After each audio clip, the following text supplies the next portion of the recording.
ذی الحجہ کا چاند نظر آنے سے پہلے اور ذی الحجہ کا چاند نظر آنے کے بعد عام طور پر حجاج کرام کے ذہن میں ایک سوال آتا ہے.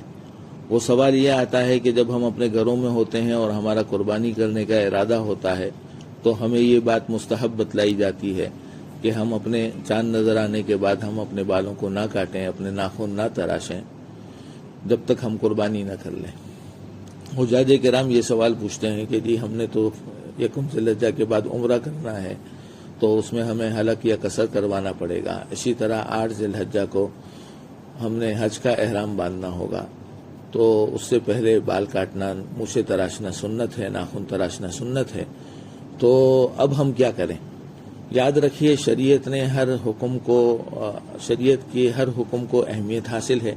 کسی حکم کو زیادہ اہمیت حاصل ہے، کسی کو کم اہمیت حاصل ہے.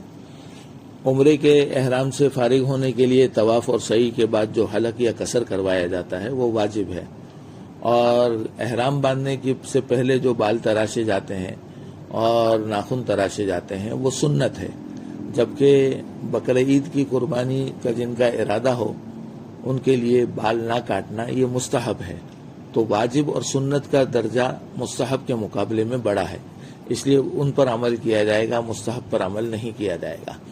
دوسری بات یہ کہ حجاج کرام اکثر مسافر ہوتے ہیں، ان کے اوپر قربانی واجب ہی نہیں ہوتی.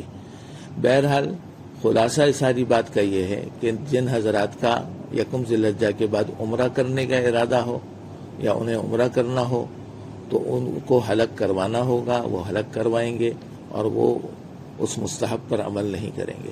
اسی طرح جن حضرات نے حج کا احرام باندھنا ہو وہ حج کے احرام کی سنتیں ادا کریں گے، وہ بھی اس وقت مستحب پر عمل نہیں کریں گے.